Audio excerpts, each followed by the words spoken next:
And at 10, Pigman. A pigman is a pig in a humanoid form that originally were going to inhabit villages. Although not implemented, their skin can be found within the game files, and their zombified counterpart, the zombie pigmen, now known as zombified piglins, have been a part of the Nether since the Minecraft Alpha 1.2.0 Halloween update. It has the same dimensions as the player and has no coding present within the game that spawns it. Minecraft user Miss Lee was the one who came up with the idea for the pigman, and as a reward was given the bacon cape as a thank you. However, when more people started requesting custom capes, Notch took Miss Lee's cape away, so that people would stop asking. Like, way to go, people, like ruining the whole damn thing for this guy. Damn. Notch mentioned on April 25th, 2011 that he might add pigmen as villaging townspeople, but in beta 1.9 a different villager mob was introduced. Regular pig models were also changed in beta 1.8 to have a protruding snout, but this doesn't really matter since now the pigmen are known as piglins and are an entirely new thing. Although these pigmen were also present in Pocket Edition, at least at the time of its release. I don't know if they're still in it now. And at 9, Diamond Chicken. Diamond chickens are like something a hacker would spawn into a server for like a YouTube video or something.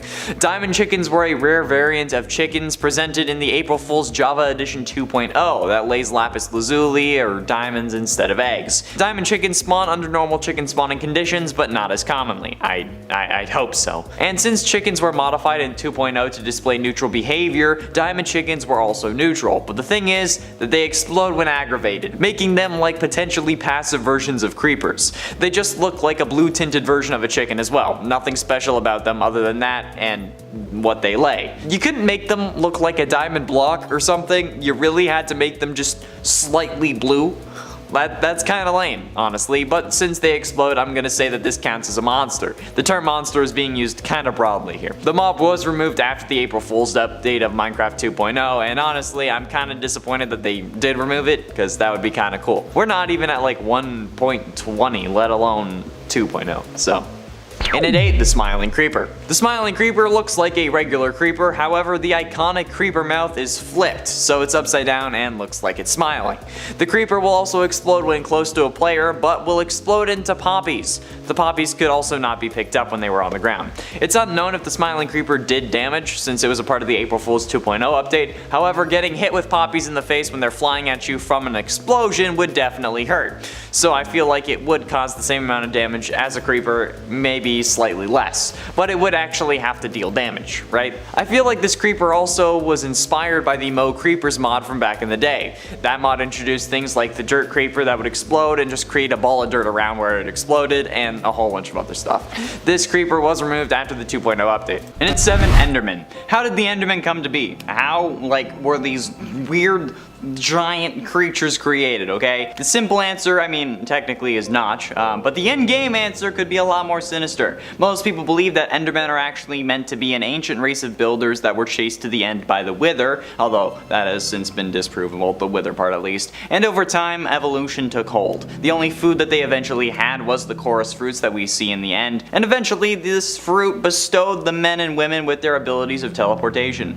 They grew taller to reach the fruit more easily, and they became the same pitch black of the void to hide from their potential dragon oppressor. But why do they hate us? Why do they come after us if we so much as look at them? Maybe jealousy. Like, could they be mad that they had to give up everything to survive, yet here we are thousands of years later just looking like they did, just chilling? Or perhaps they want us for food, thinking that maybe eating us will give them their normal powers back, just like the chorus fruit gave them powers. The Endermen are the only other mob able to place and pick up full blocks, and I mean, like, even their name alludes to them being human, like Ender, men of Ender, so who knows? Probably not Mojang, I'll tell you that. And at 6, humans. Humans, known as monsters in the code, were the first mob ever added into the game. These hostile mobs looked identical to players with the Steve default skin. Human mobs would also generate in random places when a world was generated at pre-classic edition, a long time ago. Later, they could be manually spawned by pressing G while playing in classic mode. After both of these features were removed, they were only able to spawn using mods and map editors, but otherwise were not available in vanilla Minecraft. Humans did not drop anything when they died, and and they moved in an absolutely absurd fashion.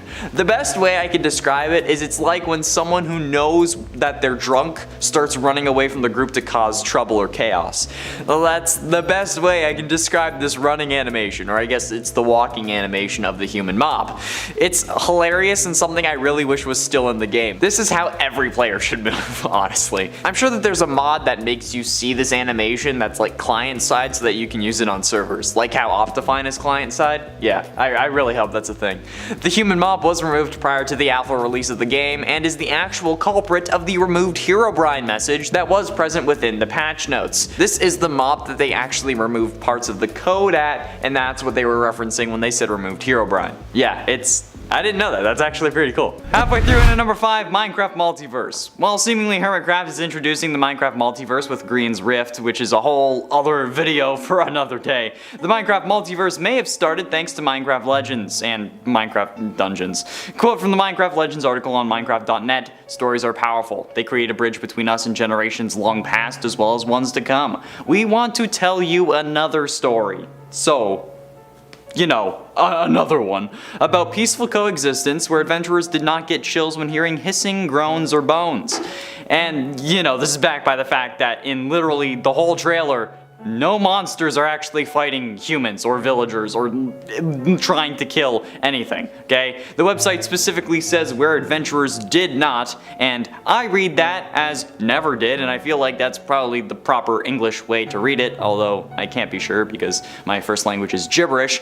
But even before the piglins invaded, they were fine. So could this be a universe where we're in essence always on peaceful mode, and that the whole, like, maybe there's Bedrock and Java differences and there are other universes and whatever. Chris is just cutting me off, so I guess I should end this number. In at 4, Redstone Bug. Redstone Bug was a hostile mob present in Java Edition 2.0. Redstone bugs spawned close to redstone that was rapidly changing between signal strengths or because you were mining redstone ore. But it could also be found spawning in strongholds.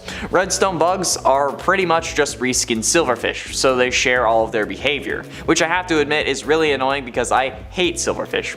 And this is mostly because of the nightmare difficulty from Fundy. I was playing it with some friends and we found a stronghold very quickly, so we set up a base camp nearby. However, we dug one silverfish block, and thanks to the nightmare difficulty, anytime you damaged them, the silverfish multiplied, which was horrible, and since they were in our base, they were spawn camping us. I ended up having to somehow use a command to kill them all before I died, and when I did, it killed around 1,300 silverfish. Now I actually despise them. Absolutely, 100%, I hate them. The redstone bugs, however, would spawn in many different colors based on this redstone signal strength. That's actually kinda cool though. But lucky enough, they didn't actually keep them in the game, otherwise Mumbo's whole peace, love, and plants thing wouldn't really work, because he would have to kill a lot of bugs. Getting close to the end in number 3, what are ghasts? Ghasts, the giant floating jellyfish of the nether. What the hell? Are they really? Giant floating jellyfish mutated due to maybe harsh climates of the nether, although there are no jellyfish in Minecraft. Maybe some other mob that was warped due to eating warped mushrooms and nether wart. Or is it maybe half a person after some builders had a little too much fun one night? Nobody really knows, but I mean we can kind of guess. They could be some form of squid brought to the nether and tested on by the ancient builders. They were changed potentially thanks to their diets of warped mushrooms, crimson root, and nether wart. And then they got bigger, and thanks to the climate they developed an immunity to fire and lava. And their ink morphed into the ability to shoot fireballs from their mouths. It is gruesome and horrifying, but that's what happens when you experiment on squids in hell, assuming that they would be able to actually survive. Maybe like this is what happens to squids when they die. And ultimately in at number 2, Giant.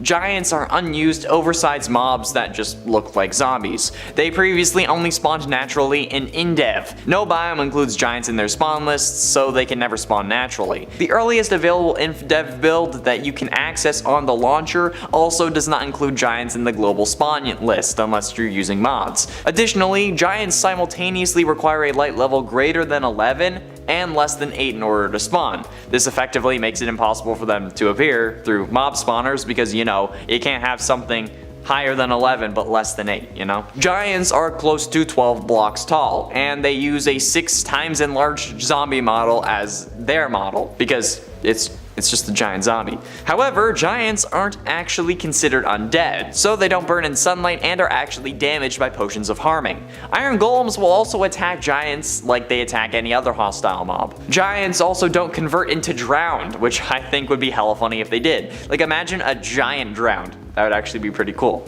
Giants also have no AI, and the consequence of this is that they always face south when they're summoned and stay that way, never wandering, turning their head, chasing the player, and they only actually move when something hits them.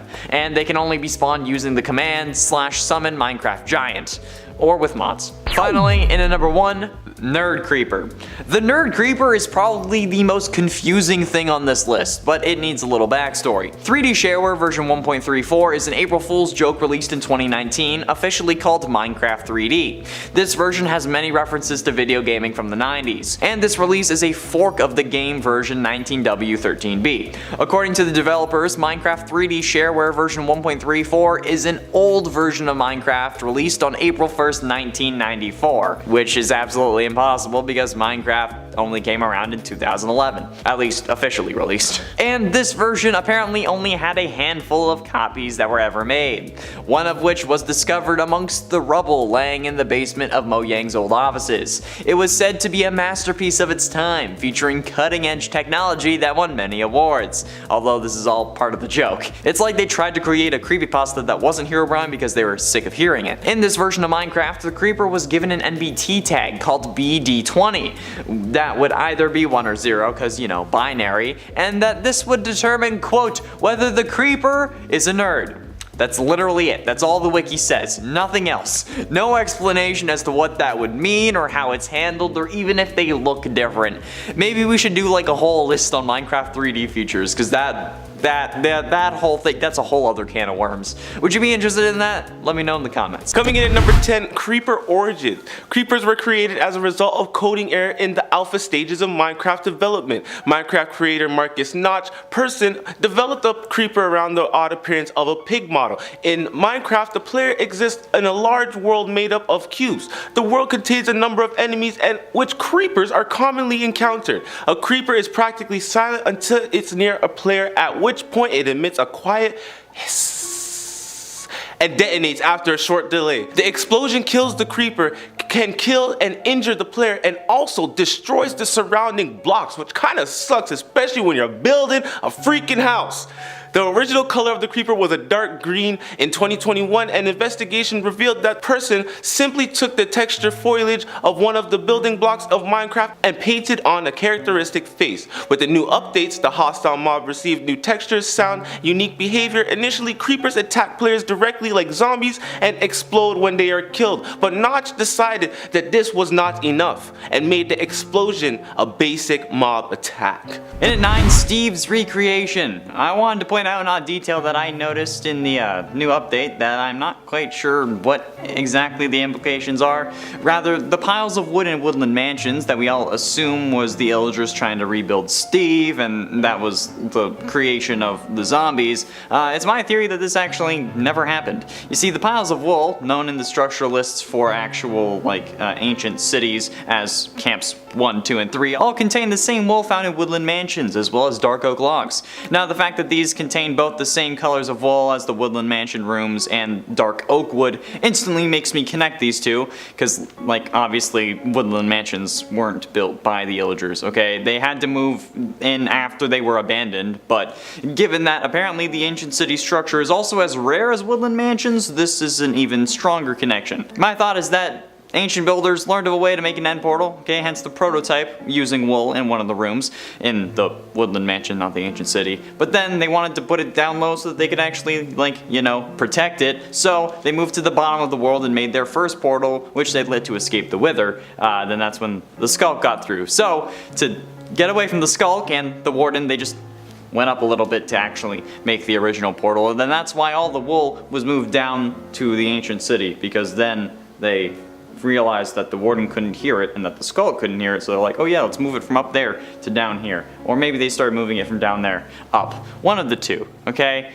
Maybe it was even the ancient builders who made the first Illagers in some weird experiment before discovering the portal, and then that's why there's all that crazy crap in the actual Woodland Mansion. Who knows? Coming in at number 8, Homie Brian's story. Yeah, I said Homie Brian because you know it's Herobrine. Herobrine was popularized in 2010 in a video game streamer called Copeland in a hoax on Brocraft. His live stream channel of the video game Minecraft in the original creepypasta, an anonymous Minecraft user reports running into another character while playing in single player mode. This other character had empty eyes and ran away whenever the user tried to pursue him. To get a closer look, the user then noticed a small, unexplained occurrences in his world. Tunnels, sands, pyramid, and trees without leaves, which the user attributed to be spooky, an elusive character with empty eyes. As Herobrine legend spread, the character's supposed powers has also spread. And honestly, the creepypasta for this dude, oh man. And honestly, it left a lot of people wondering what's going on in their computer game. Other users have picked up the story and added more aggressive traits to the character's toolbox, such as attacking users. Now listen, it's Homie Brian, alright? If you don't trust in Homie Brian, he will not trust you. I trust him, so he trusts me. He ain't gonna attack me, he ain't gonna attack my world.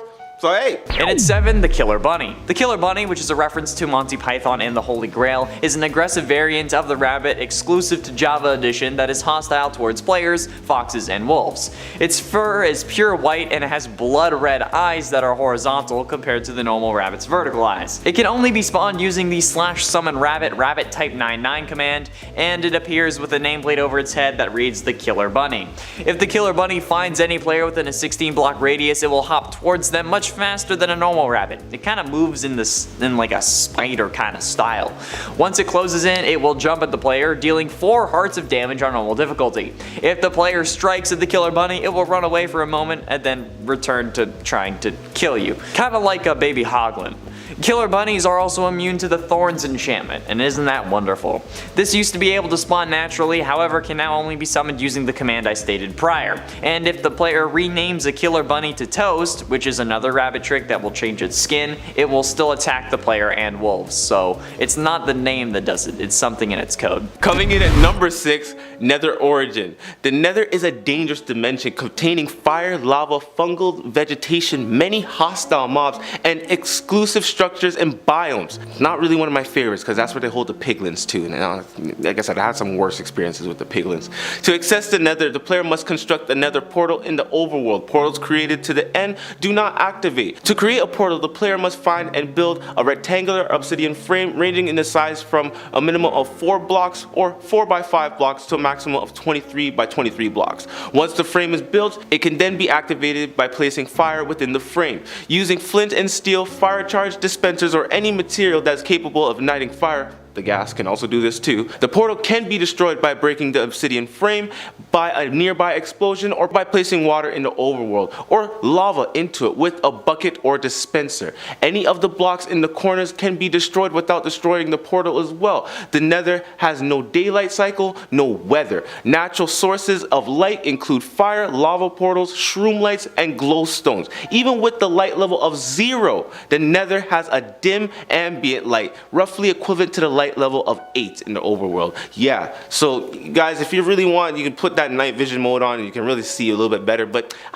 just play normal, you know, just go through it with a little bit of darkness. Who doesn't like darkness? You know what I'm saying? Halfway through into number 5, creepers. This idea also comes from the oh-so-benevolent MatPat, who blesses us with theories for various other games between FNAF theories. However, there is one theory that is like the first one that he suggested for Minecraft that really made us think. Could creepers be plants? It is definitely interesting, suggesting that creepers are a kind of peat moss, but there's even more evidence to suggest this that MatPat didn't even cover, like how it appears that the original texture for the creeper was just a modified leaf texture but brightened and then white was added in the back, which could have potentially been an error. Maybe Notch saved it as a JPEG instead of a PNG, but with the mob bestiary and such showcasing that creepers actually have TNT inside of them, maybe Mojang was just trying to course correct for the lore that they accidentally made, so now, because now they have like the lore that they actually want. Who knows? I keep saying that, but honestly I don't know because Jeb won't answer me. Coming in at number 4, Golem origin. The term golem may refer to 7 golem or golem-like mobs in Minecraft. Golems are tough utility mobs that protect villagers and players' forms attack. And also they help defend against certain enemies. I mean, they're pretty decent. They're pretty strong, to be honest with you. These golems can spawn inside the village naturally. However, users can also create an iron golem of their own. Iron golem, a mob summoned using golem kit artifact. The key golem, a mob used to open doors. The mushroom monstrosity, the reviewed remains of the redstone monstrosity, obsidian monstrosity. He's pretty freaking bitch. Like, he's big, man. Like, he's a big red golem. I've never seen this. Like, when I searched this up, it was crazy, okay? The obsidian version of the redstone monstrosity, like, that mob can definitely be summoned with the original parts of the redstone and the redstone monstrosity golem. He's also a mini boss found in Minecraft as well. Honestly, between these golems, man, they are just crazy. And where they came from, they're just really created by us. Really and truly. So they protectors of our land? Maybe. Who knows? And at 3, Original Strider. Now, while the Strider may be in the game thanks to the Nether 1.16 update, the original design for the Strider was the stuff of nightmares. The Nether is home to some of the most fearsome monsters you can find in Minecraft. Piglins, blazes, ghasts, and my cousin Bob, who refuses to share any of the ancient debris he finds on our adventures. And as his name suggests, Bob is evil incarnate, so he's in good company. The Nether is crawling with hostile mobs who won't hesitate to make you into pudding if given the chance. However, there is an exception, an adorable anomaly that couldn't care less about you, me, or Bob. We call this happy little accident the Strider. And while the current design may be the most adorable thing in Minecraft aside from pigs, the early Strider concept is absolutely terrifying to look at. The original design by Jabster Borstra is the stuff of nightmares, and I'm glad that they changed it prior to 1.16's release. And while the Grandpa and Grandma Strider designs, as Mojang calls them, are closer to what they are today, I'm still glad they didn't use them because they're also pretty creepy. Coming in number 2, Through Our Eyes. So what's the true story behind Minecraft through our eyes as builders and crafters that we are? We have been left with sites and a city built by the so-called ancient builders, mad scientist experiments gone bad, and yet we are seem to be based in some medieval time with horseback riding, and let alone the game has a goddamn dragon. We have to defeat that dragon just to beat the game. So it's like, bruh, this Minecraft is pretty stressful, and when it all boils down to it, like sheesh, all the mobs alone are a huge pain in my foot, especially them drowned, okay? They ain't even one of the worst. I got someone here very special to talk about a dirt nasty mob for one of our final points, and it seems like Connor has left the building, so everybody give a round of applause to the Dr. Cheese. And finally, hidden number 1, the Warden. It is possible that any experiments going on with souls, be it with the illagers or otherwise, actually came from the Skulk. Skulk is known to contain souls. This is fairly evident. I mean, the Skulk blocks hold XP that you can get by breaking it with a hoe, not that one. Skulk Catalyst turns souls into Skulk, and Skulk Shriekers have souls swimming around inside them like that terrible first Scooby-Doo movie. And even the Wardens have souls in their chests. Going by Steve's standards, he would have at least 25 human souls inside of him, and if we consider his amount of hearts as a measure of this, he could have actually absorbed the Wither as well. He would have had 10 souls plus the Wither, which means that he emerged from the portal, he killed 10 ancient builders, and then killed the Wither, and then everyone else ran away, which was probably the smart move. Or in Bedrock, he didn't even kill the Wither, which is a whole other set of equations. Coming in at number 10, The Beginning. Alright, now you know how the game is played out. It is time to learn how it all started. Minecraft is the brainchild of the Swedish programmer Marcus Notch Persson, who previously worked on video game developers King and later J-Album. Before laying all of his focus on Minecraft, Notch developed a few prototypes during his off hours, inspired by popular games at the time. Among the prototypes were Ruby Dung, a base building game, and Infominer, a block-based mining game. I think we can see where the ideas are getting from for Minecraft to be formed, right?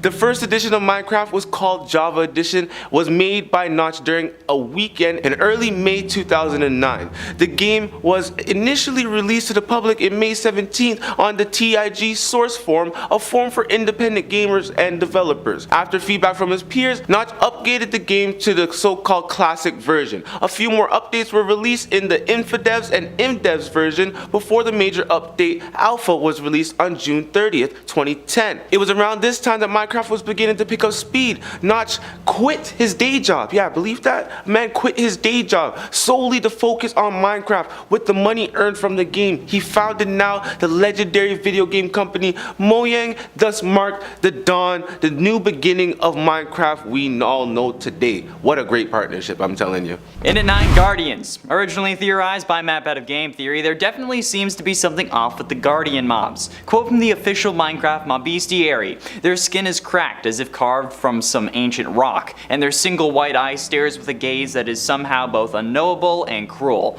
Also, not to mention that this seemingly fish also attacks the player and other mobs using a freaking laser beam, and also the drop behavior, okay? These mobs dropping prismarine shards and sponge with no consumable meat like any other fish, this is definitely kinda sus. I mean, even then, like, even if it's like not supposed to be edible, zombies still drop rotten flesh, so it's not like Mojang won't give us food that we really shouldn't be eating. So the theory goes that these guardians are actually man-made robots meant to protect the temple of the ocean monuments that contain 8 gold blocks. And something that MapPad didn't mention in this video, but I wanted to point out, the mining fatigue given to you by Elder Guardians really makes those blocks difficult to get. Also, I mean, why does a fish shoot me with a freaking laser and then make blocks hard to break? That doesn't really seem like fish behavior, okay? It's because they're not fish, they're robots meant to protect the religious monument of the ocean monument that ended up over time sinking. Boom. Coming in at number 8, Drown. Once a human, this being was created from a surge of ocean power upon a drowned, rotting body. Drowned are common underwater zombie variants that spawn in oceans and rivers or when zombies drown. They are the only sources of tridents and the only renewable source of copper. Drowned spawn naturally at a light level of 0 in all ocean biomes, aquifers in the dripstone caves and biomes, and also river biomes as well. They spawn at higher rates in rivers and in dripstone caves though. That's pretty crazy. I didn't even know that myself looking into this. If a zombie's head, and not the legs, is submerged in the water continuously for 30 seconds, it begins the process of converting into a drown. It starts shaking, similar to the effect seen by a zombie villager, when it is being cured, that is. At this point, the process cannot be stopped, and 15 seconds later, the zombie becomes drowned. The drowned appears with full health, even if the previous zombie did not. Only normal zombies can transform though. Zombie villagers and zombified piglins, they cannot. So you kinda get lucky with this one. In at 7, Skulk Stalkers. Did you know that Siren Head was actually going to be in Minecraft? Kind of. Well, thanks to Mojang developer King B Dogs, who was also the one of the creators who made the iconic Aether mod from way back in the day, shared on Twitter some of the original concepts for Wardens earlier this year. On January 22nd, 2022, King tweeted this photo and said, "Stalkers were going to have a glowing item in the middle of its chest that you would also randomly find throughout the biome floating on totems. The idea was stalkers would stand perfectly still to fake those glowing items." And the look of these things it really looks like a Skulk version of Siren Head, the monster by Trevor Henderson. There was even gameplay footage for these guys, so yeah, I'm very glad that these aren't in the game because they're terrifying and make the Skulk so much scarier. But had they have been in the game, or had they have been added, this would have been the scariest origin for any monster ever. Coming in at number 6, Skeletons. A skeleton is a common undead hostile mob equipped with a bow. Skeletons are primarily a range-based hostile mob that shoots the players and iron golems with that bow, and also the arrow, because you can't just have a bow without the arrow. If they get too close, they will also melee you. If an arrow does hit another mob, or said mob will attack the skeleton, and the two will begin fighting. Skeletons are known to take damage in the sun, but can survive under certain conditions. For example, if a skeleton is wearing a helmet, it will live. A skeleton can survive being in the sun. If it's in the water, a skeleton also that has fire resistance can survive the sun. There is also something called the Brotherhood of the Skull, which houses 3 types of mobs: skeleton horseman, wither skeleton, and the spider jockey, which I'm not a fan of, but they're all are badasses, I'll tell you that. Being the wither, the most deadliest warrior. And not just because, he's black and gray. Okay, maybe he is black and gray. I kind of might like it. But at the same time, it's the fact that he got a sword over the bow in the Minecraft. Yeah, I like swords, man. The Wither got one. You know what I'm saying? It's pretty neat. But I'll tell y'all right now, I definitely, like I said, I am not messing with spider jockeys. A spider and a skeleton, they should not mix, and I don't know why they did. Halfway through into number 5, Pink Wither. The Pink Wither, or Friendly Wither, was a recurring April Fool's mob present in both Java Edition 2.0 and Snapshot 15W14A. In 2.0, the Pink Wither could be summoned by placing a potted rose on top of a pink wool. The newly spawned mob would only have one head, and the Pink Wither would follow players that were holding sugar. Feeding it sugar would cause it to grow more heads, up to a maximum of 3, like the Wither. As the Pink Wither moves, it also applied an effect similar to bone meal on surrounding blocks. It would also heal other mobs. The area affected also increased with the number of heads. That mob was a hostile undead mob. In 15W14A, the Pink Wither actually replaced the normal Wither, firing skulls with a bone meal effect. Unlike the Wither though, Pink Wither did not drop a nether star upon death in 15W14A. It was removed after both the versions it was present in, including the snapshot, which is unfortunate. We could really use another boss, honestly. Coming in number 4, the Cult of Illagers. They were initially called the Ill-Intentioned Villagers. Minecraft developers loved the way they little play on their words, I know, right? And that wasn't any different when it came to naming the Illagers. The development team reportedly wanted something to match the villagers, but to also act as a hostile mob force. Players would need to definitely fight, and the idea came from the concept of the ill-intentioned villager, which was then shortened to ill villager. This interestingly applies illagers are perhaps under some sort of spell or disease that makes them behave so incredibly violent. Eventually, the name was shortened from its current form to Illager. They tried to create the Steve, but made zombies instead. Talk about a good experiment gone bad. This is nuts. Crazy origin story. Getting close to the end, and in number 3, calling all the monsters. That's right, I made a China and McClane joke in a Minecraft video.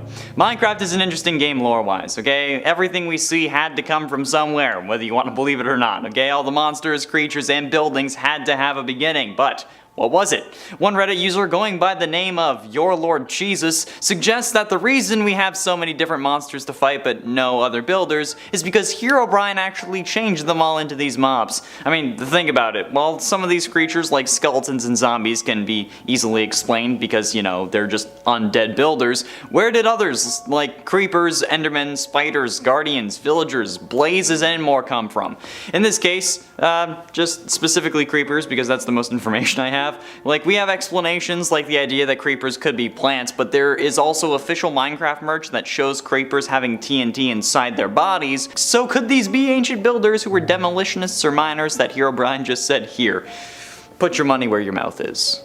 Coming in at number 2, The End. Long ago, or not so long ago as the fabric of time is quite thin in the end, there sat a planet, an alternate dimension that just barely outside of our own. The name of this world is lost to even the legend, but we now call it the End. There lived a race of masterful builders, and they held a society completely built around the idea of building. The measure of one's life was determined by the things one built from, to the tallest statue to the finest sculpture. They can build, yes they can, rather than enact war upon another. These mobs settled for their differences by building, not by war or bows or arrows, but to live peaceful in this newfound home, what they like to call the End. But it only lasted so long. The creature known as the Ender Dragon destroyed the End and enslaved all the mobs on this large piece of planet that remained. It flies above what remains to be called the End, commanding its slaves to go forth into another dimension and conquer by its name. The Ender Dragon does not seem to be able to leave the dimension it currently resides in, even though we have seen ways to get him out. So we must use different techniques from the End to conquer other realms. And finally, in at number 1, the Wither Skeletons. Wither Skeletons are found in nether fortresses, another structure no doubt built by ancient builders. However, where are these rare skeleton variant coming from? Matt, Pat, and others on Reddit have proposed the idea that maybe these are the bodies of fallen builders, buried in or absorbed by the soul sand that we know has the faces of screaming souls trapped inside. The skeletons left over could have been burnt from the harsh climate of the nether or the blazes found in the very same structures. Having Having to fight off the reincarnated burnt skeletons of your former friends and family is certainly horrific. Having to fight off the burnt skeletons of your former peers is definitely terrifying, but to do that in literal hell, at least in the game sense, would be too much. This could also be how they discover the unique properties of soul sand, and then this then leads them to accidentally summoning the Wither after trying to bring all their friends back, but yeah, that's just the theory.